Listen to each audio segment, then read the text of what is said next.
الرحمن الرحيم. الحمد لله رب العالمين، والصلاة والسلام على نبينا محمد خاتم الأنبياء والمرسلين وعلى آله وصحبه أجمعين وعلى جميع إخوانه الأنبياء والمرسلين. يا ربنا لك الحمد كما ينبغي لجلال وجهك وعظيم سلطانك.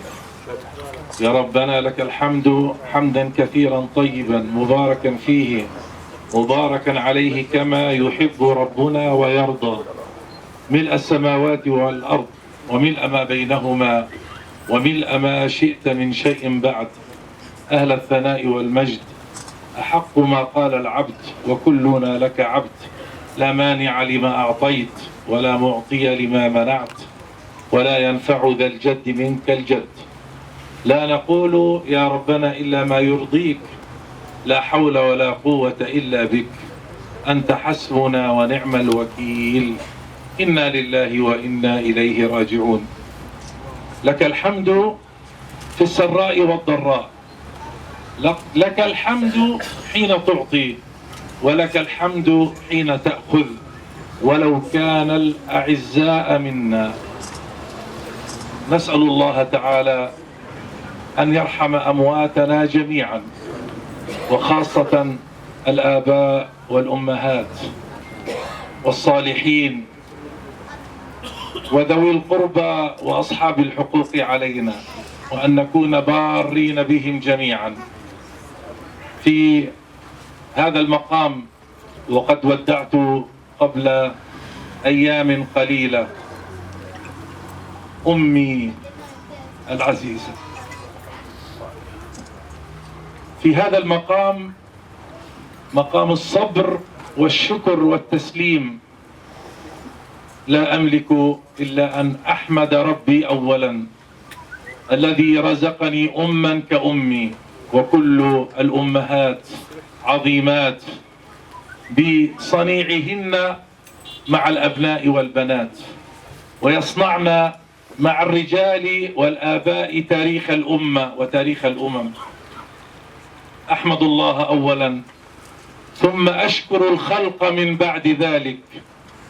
وأنا اليوم في الأردن العزيز أتقدم بخالص الشكر والتقدير إلى الأردن الحبيب ملكا وحكومة وشعبا، إلى جلالة الملك عبد الله بن الحسين حفظه الله، وإلى الحكومة والأعيان ورئيس مجلس الأعيان، وإلى أعضاء البرلمان، وإلى كل المسؤولين في الأجهزة الأمنية وفي مؤسسات الدولة الذين أكرموني بتيسير أن أشهد جنازة أمي وأن أكون شاهدا في لحظة الوداع، وأن أحتضن رسميا وشعبيا بمثل هذا الاحتضان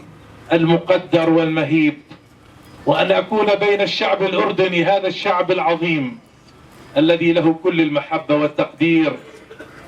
في السياسة الأردن هو الأردن وفلسطين هو فلسطين، لكن في المشاعر والمحبة والوفاء نحن من هذا البلد منه وإليه، كما نحن من فلسطين وإليه.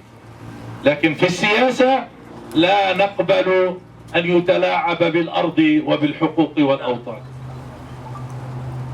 فشكرا للجميع الذين احتضنوني، هذا الشعب بشماله وجنوبه وشرقه وغربه، بمدنه بباديته بقراه بمخيماته بعشائره بعوائله بأعيانه وقاماته الرفيعة وشرائحه السياسية المختلفة والحزبية، الذين أكرموني واحتضنوني وأموا هذا السرادق على مدى 3 أيام، فضلا عن مشاركتي في الصلاة في المسجد، ثم في لحظة الرحيل الأخيرة في المقبرة. جزاكم الله خيرا يا أهل الأردن، ويا قيادة الأردن ويا مسؤولي الأردن، بارك الله فيكم. أسأل الله أن نكون عند حسن ظنكم أوفياء لكم، ولن يرى الأردن رسميا وشعبيا من العبد الفقير ومن إخوانه في قيادة حماس ومن شعبنا الفلسطيني المجاهد المرابط إلا الوفاء ورد الجميل والحرص على أمن الأردن كالحرص على أمن فلسطين. نفتدي الأردن بدمائنا كما نفتدي فلسطين بدمائنا، ونفتدي أرض العروبة والإسلام بدمائنا وأرواحنا.